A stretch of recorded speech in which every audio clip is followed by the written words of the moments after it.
The building of the Tower of Babel was the work of pride.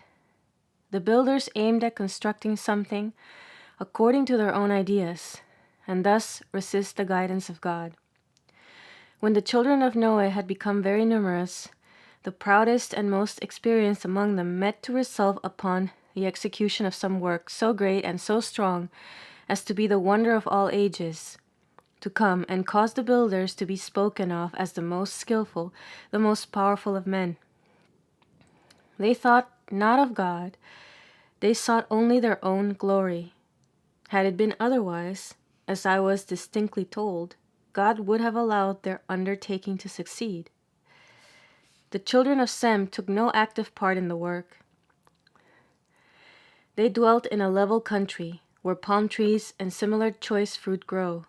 They were, however, obliged to contribute something toward the building, for they did not dwell so far distant at that period as they did later.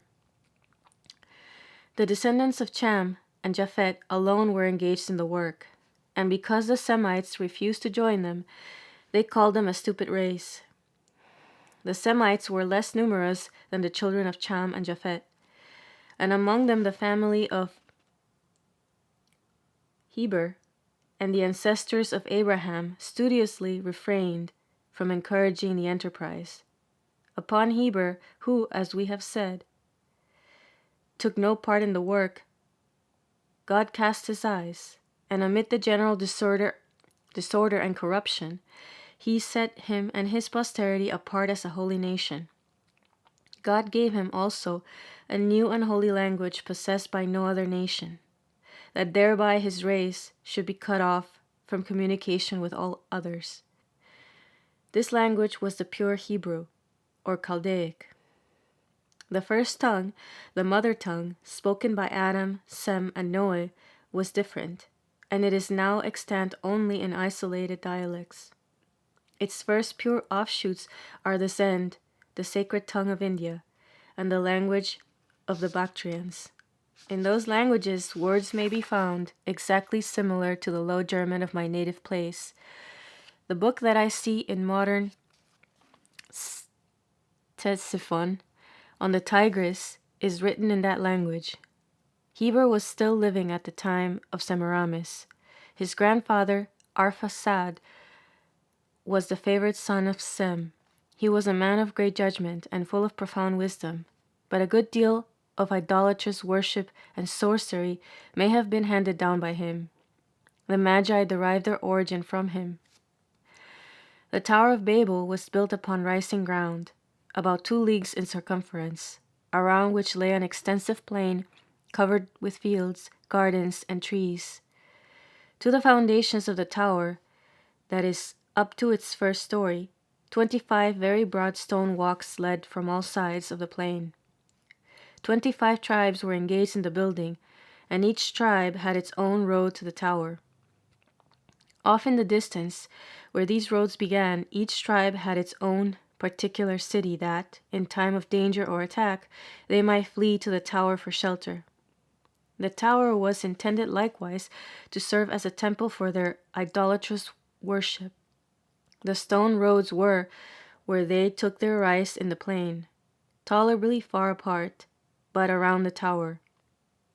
They lay so close that the intervening spaces were not greater than the breadth of a wide street. Before reaching the tower, they were connected by cross arches, and between every 2 there opened a gateway about 10 feet wide into its base. When these gently inclined roads had reached a certain height, they were pierced by single arcades. Near the tower, the arcades were double, one above the other, so that through them one could make the circuit of the building, even around the lowest part, under all the roads. Above the arches that connected the inclined roads were walks or streets running horizontally around the tower. Those gently rising roads extended like the roots of a tree.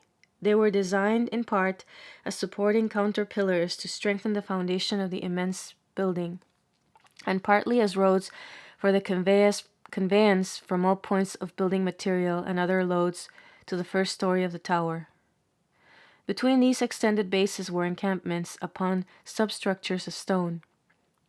In many places, the tops of the tents rose above the roads that ran through them. From every encampment, steps cut into the walls led up to the walks.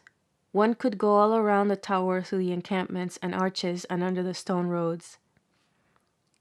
Besides the occupants of the encampments, there were others who lived in the vaults and spaces on either side of the stone roads. In and around the whole building swarmed innumerable living beings. It was like a huge ant-hill. Countless elephants, asses, and camels toiled up and down the roads with their heavy burdens. Although these burdens were far broader than the animals themselves, yet several could with ease pass one another on the roads. On them were halting places for feeding and unloading the animals, also tents on the level spaces and even factories. I saw animals without a guide bearing their burden up and down. The gateways in the basement of the tower led into a labyrinth of halls, passages, and chambers. From this lower part of the tower, one could mount steps cut out on all sides. One could mount by steps cut out on all sides. A spiral walk wound from the first story around the exterior of the polygonal building. The interior at this point consisted of cellars, immense and secure, covered chambers and passages.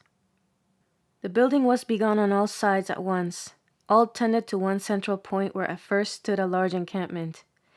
They used tiles, also immense huge stones, which they hauled to the site. The surface of the walks was quite white, and it glistened in the sun. At a distance, the sight it presented was wonderful. The tower was planned most skillfully. I was told that it would have been finished and would now be standing as a magnificent monument of human skill had it been erected to the honor of God. But the builders thought not of God. Their work was the offspring of presumption. The names of those that had contributed to the grandeur and magnificence of the building were inscribed with words of praise in the vaults and on the pillars, in the former by means of different colored stones, and on the latter in large characters. There were no kings, but only the heads of the different families, and they ruled according to common counsel. The stones employed in the building were skillfully wrought. They fitted into one another, held one another together. There were no raised figures on the buildings, but many parts of it were inlaid with colored stones, and here and there were figures hewn in niches. Canals and cisterns were constructed for water supplies. All lent a helping hand. Even the women trod the clay with their feet. The men worked with breast and arms bare, the most distinguished wearing a little cap with a button. Even in very early times, women kept the head covered. The building so increased in bulk and height that, on account of the shade it cast, it was quite cold on one side, while on the other the reflection of the sun's rays made it very hot. For 30 years the work went on. They were at the second story. They had already encircled and walled in the interior with tower-like columns, had already recorded their names and races thereon, in colored stones, when the confusion broke forth. I saw one sent by God, Melchizedek, going around among the leaders and the masters of the building. He called upon them to account for their conduct, and he announced to them the chastisement of God. And now began the confusion. Many who had up to this time worked on peaceably now boasted their skill and the great services they had rendered in the undertaking. They formed parties. They laid claim to certain privileges. This occasioned contradictions, animosities, and rebellion.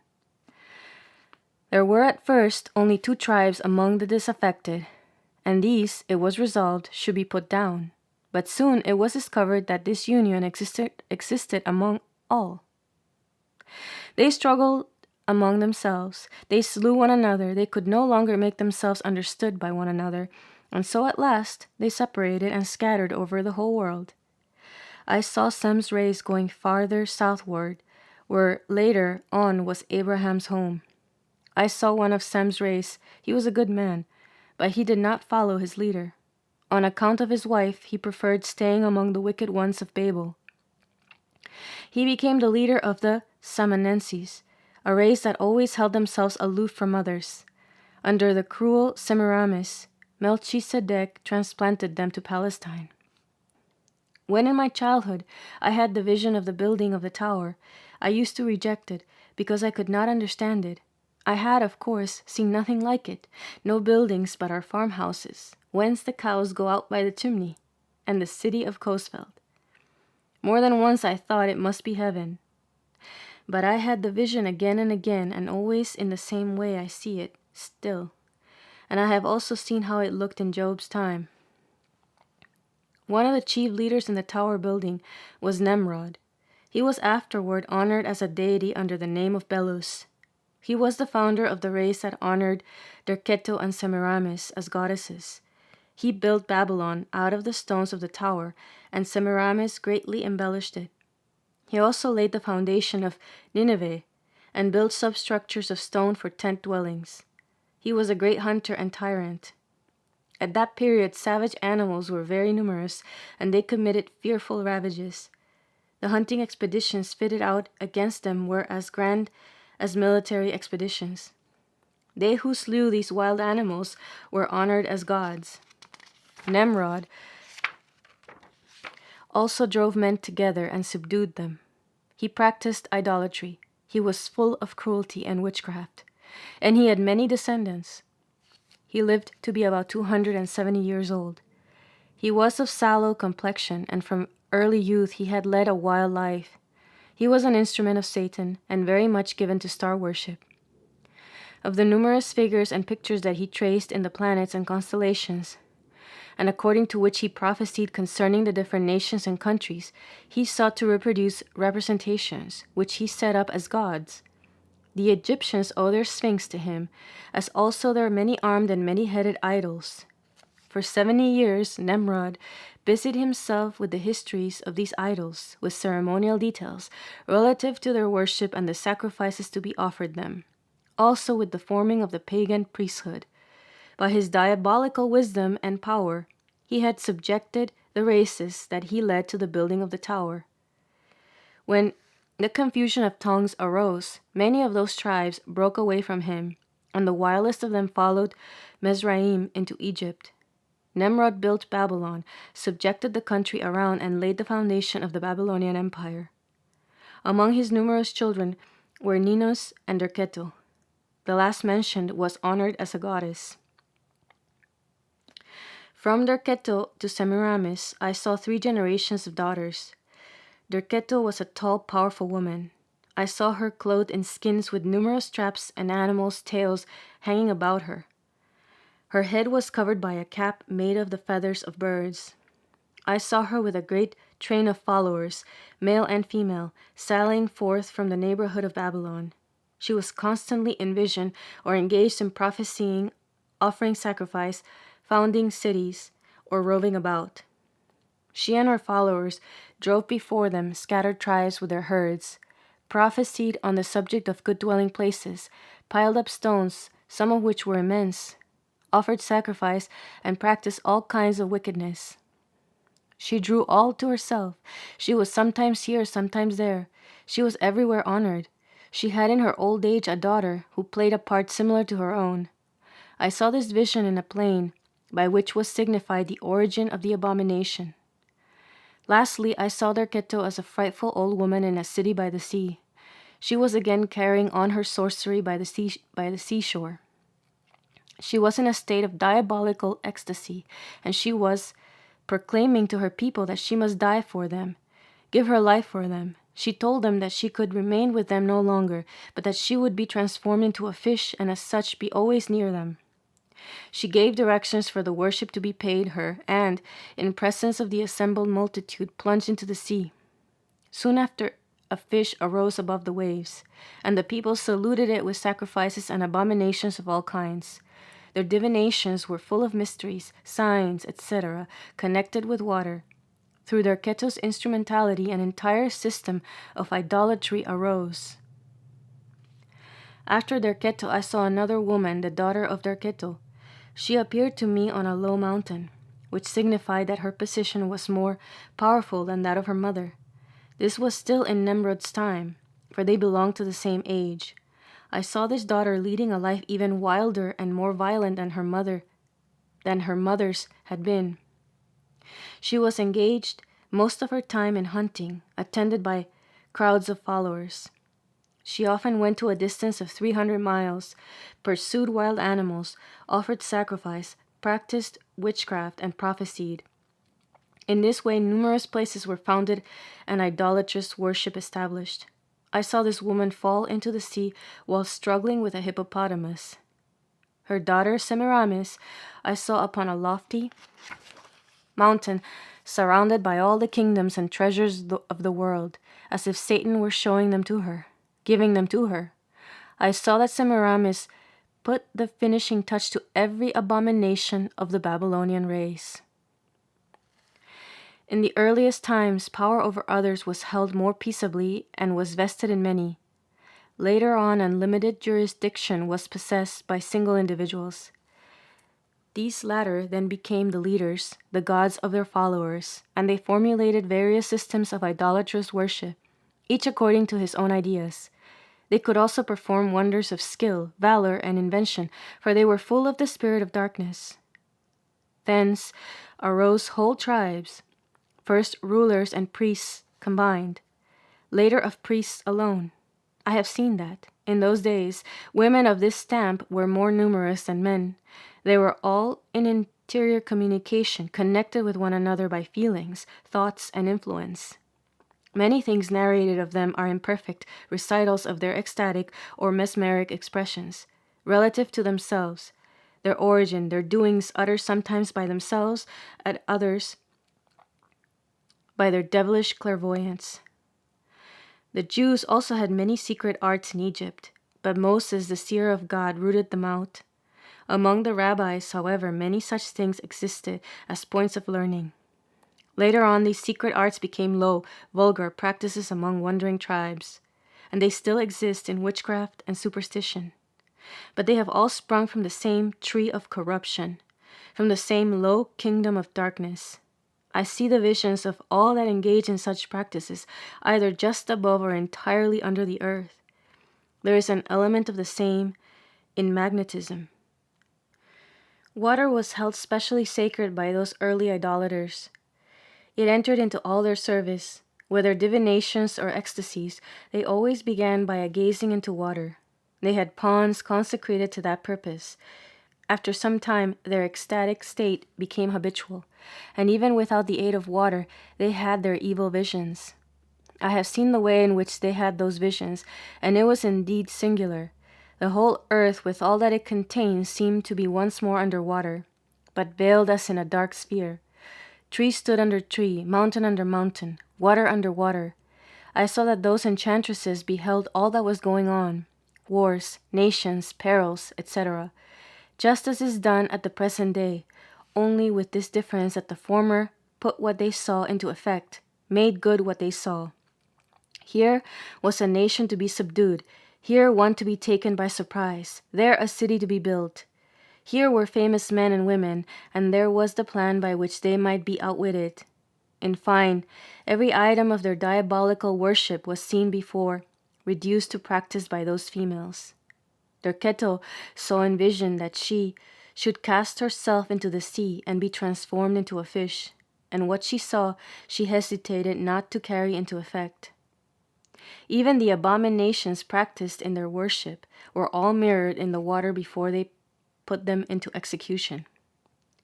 In the age in which Derketo's daughter lived, dikes and roads began to be constructed.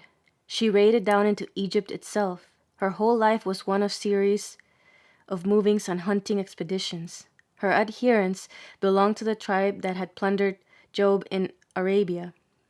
The diabolical worship of Derketo's people became systematized first in Egypt.